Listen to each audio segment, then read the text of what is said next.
Hey, folks. This is the Moto Z2 Force, and this is my review. I got this about a week ago, maybe a little more than that now, and I've been playing with it for a while, and I was pretty gung-ho about the Moto Z2 Play this year, but I have to say that I'm a little disappointed with the Moto Z2 Force.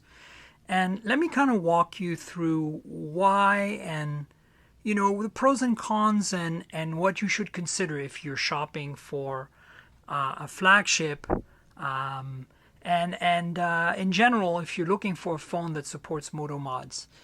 So the mods is obviously the kind of the big differentiator for this phone. And just to kind of tune you back in, this is what the mod interface looks like. You've got these connectors on the bottom. There's magnets. There's like a little locating hole here so that when you put things down on there, it just lines up, and you get the camera pod used as another way to line things up. And so that's what the phone is about. This is nothing new. Last year we got the Z Force, and the Z Play, which all three of them had some good and bad points to them. But this year we only have two. We have the Z2 Force and the Z2 Play. So let's start with this phone specifically and its own merits. What does it bring to the table? So, of course, Moto Mods compatibility is number one. It's a flagship device in a traditional sense, meaning it doesn't have a wide screen or bezel-less screen or curved display in any way like that. It is a 5.5-inch Quad HD panel. It's beautiful. It's AMOLED. And that's really good. There's no complaints here. It's pretty decently bright. It could maybe get a little brighter in direct sunlight, but overall, I have no issues with this display. You can see here from, I'm in a brightly lit room with lots of glare, but you can see that there is some pretty solid viewing angles, deep blacks, really high resolution. It's quite a beautiful display. There's no issues. There is, however, one thing that's a little annoying and vexing. And again, we need to go back to the Moto Zs of past to understand this. Last year, the Moto Z was a super thin phone with a pretty compromised battery life because of it. But it showed what you could do when you wanted to make a phone that was 5mm thin. Now, look at my previous unboxing video for this phone, and you'll see I compare it to the Moto Z, which I didn't bring with me here. I'm not at home this week. So, anyway, this is 6mm, which is, bigger than the Z. But last year's Z Force was a pretty thick phone, almost 8mm, and because of that, had a massive battery. And the same thing can be said about last year's Z Play and this year's Z2 Play. The Z Play last year was about 7mm thick and had a really massive battery and was a battery champ. And the Z Force was also a battery champ with with its large battery. But the Z2 Play this year is like the Z2 Force, a thinner phone, about the same thickness as this.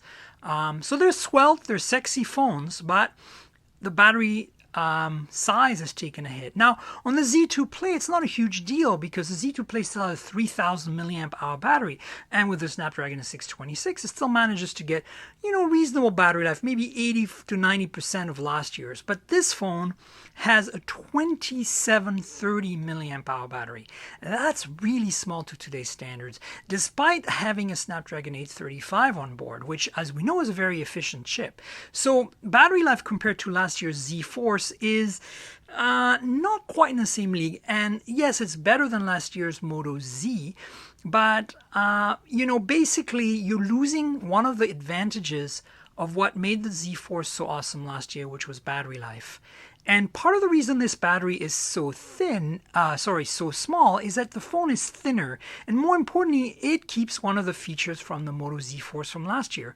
And this is my second gripe with the display this year, is that it has a shatter shield display. And you're going to say, how can you be mad at a shatter shield display? And if you know what shatter shield is, it's a multi-layer plastic multi-sheet plastic screen covering that is smash proof and crack proof. So it's going to be very difficult to crack this screen or break this screen. And everybody wants that, of course, right? Well, honestly, I don't know. I feel that potentially having a case to make this phone, to protect this phone might be a better a better option. And frankly, the thing that I really would have liked out of a flagship from Moto is water resistance. We're not getting with this phone. So we're getting a shatterproof screen, but no water resistance. And so that's, at the expense of the thickness of the screen to be layered like that, and of course a smaller battery and lower battery life. But the other thing that the Shadow Shield brings to the table, which is my second gripe with the display, is that it scratches easily. Now mine is still pretty pristine, but you can start seeing that it's plastic here from the distortions. You can see when I reflect the windows, the blinds over here at the bottom, there's all these weird curves that are because the plastic isn't super smooth and uniform. You can also see it up here by the earpiece. And so, this display just scratches easily. Mine isn't too bad, but I've seen some of my colleagues in the media and their phones is really scratched up. You can see some very visible marks when you hold it to the light like that. And that would not happen with glass, and it seems to be happening with this plastic coating. Now, last year's Z Force was decent at scratch resistance, so I'm not quite sure what's changed. They say they've made the display thinner, but I don't know. I mean, it's certainly crack and shock proof, the display, but it's no longer scratch proof, and that might be an issue. You can get a screen protector, of course, but that kind of defeats the purpose. And this being a plastic surface really feels plasticky. It doesn't have quite the same response to your fingers as glass would have. So that's kind of one of my initial big gripes with this phone. The compromise made to put the Shadow Shield in there at the expense of battery life. Now I like the thinness, so I'm happy they reduced the thickness a little bit because I really didn't need the incredible battery life of the Moto Z Force from last year. But that's it's a weird compromise. Now of course you can extend the battery with a mod here, like this turbo power mod, which is new this year and came with the Moto Z2 Play. And you just put that on there, and all of a sudden you now have quite a bit of an extended battery. You can see here that it has a little thing, and it tells me, hello, how do you want to configure this? Faster charging or more battery? So let's go for more battery, and whatever. So now you have a thicker phone, but of course you have battery life that kind of matches or probably surpasses what you had last year. But you have to buy this mod, and I don't know exactly how much this turbo power mod is, but it's not cheap. It's probably about $100 or maybe $79 or something in it, and that's you have to pay that on top of the price of the phone. And so let's talk about pricing later, but you'll see that this is an issue because this phone is expensive, is basically what it boils down to. So, all right, so we talked about the display. I've kind of touched on the specs a little bit. This has a Snapdragon 835, phenomenal performance, super slick, super fast. Everything runs quickly. Like if I start a few apps, you'll see like just start this and then go and start the browser and then go and start messages, which I don't have any because this is a review phone. Start the camera, shut it down.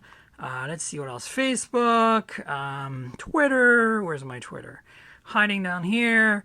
I could go on. Let's start Instagram. And as you can see, everything is super fast. We've got all these apps. They're open. They're all running. It's just smooth as silk. Everything just goes. And so there you have it, right? 835. 4 gigs of RAM. 64 gigs of built-in storage. You do have a micro SD card slot for expansion. So all of that is really hitting the mark for me. This is totally what you'd expect from a modern flagship in 2017. This kind of performance, big RAM, 4 gigs. I mean, obviously not as big as some, but it's pretty decent. 64 gigs of storage is pretty decent. You probably won't need an SD card for most users. There's also a fingerprint reader that's been enlarged a little bit compared to last year. It's oval now, not square anymore. And, it lets you turn on and turn off the phone. And you can also configure it to have gestures. So when you slide this way, it does recent apps. Slide that way, it does back. I don't have it set up that way because I like the software buttons better. So just keep that in mind. But you can do that.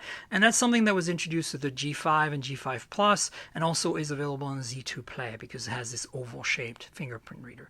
Other things of note in the front here are front-facing camera. Unfortunately, it's only a 5 megapixel, which, look, it's so for selfies, it's not the end of the world. But at the same time, I feel that on a flagship today, we should see at least an 8 megapixel in the front. one that really has a good wide angle and low light performance. I think the f-stop on this is maybe f/2.2 or something. It's really nothing to write home about. It does the job, but whatever. You got a speaker here. You got a front-facing flash, which we also have on the Z2 Play, and is something that Moto's done before in the Z series. It wasn't two-tone before, 2 LED, but it's probably a nicer setup than using the display for a flash, and of course compensates a little bit for the fact that this camera isn't that particularly awesome in low light. And then you have the rear camera, and the rear camera is usually something to look forward to on a flagship. And in this case, it seems interesting. It's a dual camera, as you can see clearly here, but there is a caveat, and that's that it's not a particularly compelling dual camera system. And you're going to say, well, why is that, Miriam? And well, let me explain it to you a little bit. So first of all, there are a number of phones now, even some that are priced a little less, quite a bit less than this phone, that have a dual camera systems. And there's basically three schools of thoughts on this dual camera stuff. There is the iPhone school of thought, which is a main camera with OIS and a zoom camera, like a telephoto, that has no OIS and lets you zoom in 2 times optically by default. OnePlus follows that approach, but they don't have OIS on the main camera. Let's see what else. Then there is the LG approach, where one camera is a normal camera with OIS, and then the second camera is a wide-angle camera. So you can take these really nice wide-angle shots and get close to things and get the full picture, which really helps like in museums or in very tight spaces. And they've had this on the G6 and the G5 and the V20 and probably the V30 coming up. And I personally think that's a really good camera setup. Then there is the third school, which is make one camera color and one camera monochrome. Now, Huawei has been kind of the forerunner of that approach, and they did it on the P9 first, which had no OIS, and then they added OIS on the Mate 9. And then also made the monochrome higher resolution camera. So not only do you get better dynamic range, you get better detail, you combine the two images and you get some interesting quality increase. They also did that on the P10 and the P10 Plus. The P10 Plus also ups the ante by making the aperture larger, f/1.8 versus f/2.0. So that gives you a kind of a general idea of what's happening in the dual camera space right now. But where does this Moto Z2 Force stand as it's Moto's first dual lens camera? Well, they're doing the monochrome color thing. So there is one of these cameras is monochrome, the other one is color, and they're both 12 megapixels, and they're both f/2.0. Now that sounds okay on paper. It's not bad. The pixels are 1.25 microns. It's somewhere in the middle between small pixels and large pixels. To give you an idea, the Pixel and the Galaxy S8 have large pixels, 1.4 or 1.5 microns, can't remember. So okay, not bad, but it's one thing that's disappointing here is that there's no OIS on these cameras. So, this is a flagship in the summer of 2017, and the big flagships, even the dual camera ones, most of them have at least OIS on the main lens, if not both lenses, like the Huawei. So, why did that happen? And I wouldn't really care too much about it if the results were, up to par with the competition. Unfortunately, the results, they're okay. This is a good camera. This is a serviceable camera, but it's not a competitive camera in terms of what some flagships can do today. So to me, that's a big deal. That's a big issue.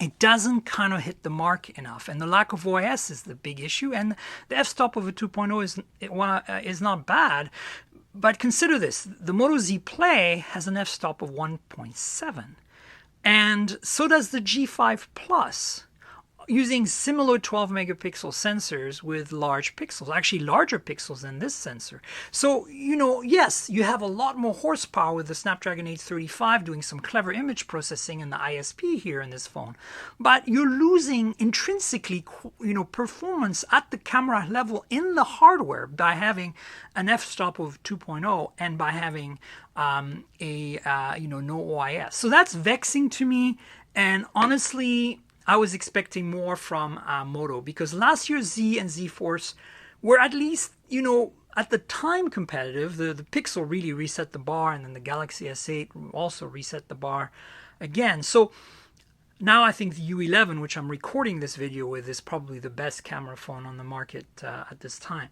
But so the thing I'm asking is, why no OIS, especially at, again, I haven't gotten to this yet, but at this price point, right? So a little disappointing there. Now the photos taken are decent. Let me show you what I've got here. Some of these photos are going to be 360 photos because I'm going to talk about the 360 mod in a minute. But you can see some portraits here. So this is actually a, what's it called? A portrait mode photo. You can't really tell too much. There's not that much defocus going on in the background, but you can kind of see it a little bit. Not a bad shot considering very difficult to expose this photo. Lots of sunshine there. And so, I mean, it's not bad. It takes good photos. I've got some San Francisco shots here. This is a beautiful one. I need to post it. This is a defocus shot using the portrait mode. And as you can see, it's a statue, and you can really see they did a pretty good job at delimiting the area and creating some faux bouquet in the background. But at f/2.0, you're not going to get some great bouquet. Of course, there's monochrome mode natively since it has one sensor that's monochrome. So having a real monochrome mode really makes a difference. You don't get any noise, chroma noise on these photos that are monochrome. So, let's see. Come on. I'm trying to go to the next one. So there we go. Yeah. And, these are all photos this is a low light shot. And, it survives. It's okay. But again, this is 2017. We have really high standards for cameras today. Here, it's kind of okay, but it falls a little bit apart. The dynamic range, you can see long exposure here. I was very steady, so the rest of it is pretty clear. But, without OIS, this is the kind of shot that gets hurt, usually. So it did okay. Not bad here either, contrast and dynamic range. So anyway, not a bad camera. Just the bottom line is you're not going to be raving and ranting. Or ranting, well, maybe ranting, but not raving about this camera. So that's what you get with the Moto Z2 Force. Now, let's move on to the last thing that is a bit of a gripe for me, and it's the lack of headphone jack. Now, the Moto Z and Z Force last year did not have a headphone jack. They were the first phones, technically, on the widespread on the US market that had no headphone jack. The iPhone followed right after with the 7 Plus. Le Eco introduced the Le Pro 3 in the US without a headphone jack right after that, although they'd introduced the Le Pro 3 and the Le Pro 2 prior to that in China without a headphone jack. So definitely not the first, but one of the first. And, it's user hostile. I mean, Nilay said that on The Verge, and I couldn't agree more. I think it's a problem, particularly when implemented with only digital interface, which is what the U11 is doing. Hello, Mr. U11. You've seen my U11 review. You know how I feel about that. But here, it's over USB-C via analog, so at least you have the DAC and the amp is inside the phone, which is probably what was supplied by Qualcomm, so sound quality is half decent. But again, you need this dongle. You can't forget the dongle. So keep that in mind. This is an issue for me, for a lot of us who have high audio standards and like to listen with a wired connection. Also, if you're in a car and you want to go to a to a aux interface, you need to remember to bring your dongle. Now, this wouldn't really be a big deal to me so much if the entire Moto Z series was headphone jackless, but the Z Play last year and the Z Play this year are phones that provide a headphone jack. So why not put it on the higher end Zs? I just don't get it. To me, it's like you are making so many compromises with this phone between the shatter shield, the camera specs, and the lack of headphone jack. And of course, the shatter shield means the thinner, smaller battery, that I really don't understand how you can be competitive with a phone like this in the summer of 2017 when we have still the Pixel from last year, the Galaxy S8, the G6, the HTC U11, and a bunch of others that are really, really top-notch phones. So yeah, tough sell. Now, the mods are cool, but they're expensive. And so let's talk about pricing really quickly, because this is what you've been waiting for, this review. The price is between $750 and $800. It's available on 4 carriers this year, not just Verizon. This is actually a T-Mobile branded phone. And of course, while the user interface is very minimalistic, Android, pure Android-like, there is still a lot of bloatware. I had to remove a lot of it on this phone. But it's available on 4 carriers, which is nice. That being said, at $750 to $800, a Galaxy S8 will just obliterate this phone in terms of looks, in terms of performance, and not performance in terms of speed, but performance in terms of quality of the camera, quality of the display, headphone output, all that other stuff, and battery life. So, you know, it's a tough sell, this phone, because I want to love it. I love the Z2 Play, but like you know, it's nothing tangible for me to grasp on to really make this a viable experience. So I want to quickly talk about one of the mods that shipped with this phone, which is the Moto 360 camera mod. So, you know, it's a mod, and then you have this little cover here that covers up 2 cameras, you know. So you get a 360 view via 2 fisheye lens. You put this on like that, and boom, there you are. It's detected that you have a mod. If I start the camera now, I'm going to get a 360 view. And, you know, look, this is the room I'm recording in. There I am. Hello. I have to hide behind the camera there. There you go. You see me.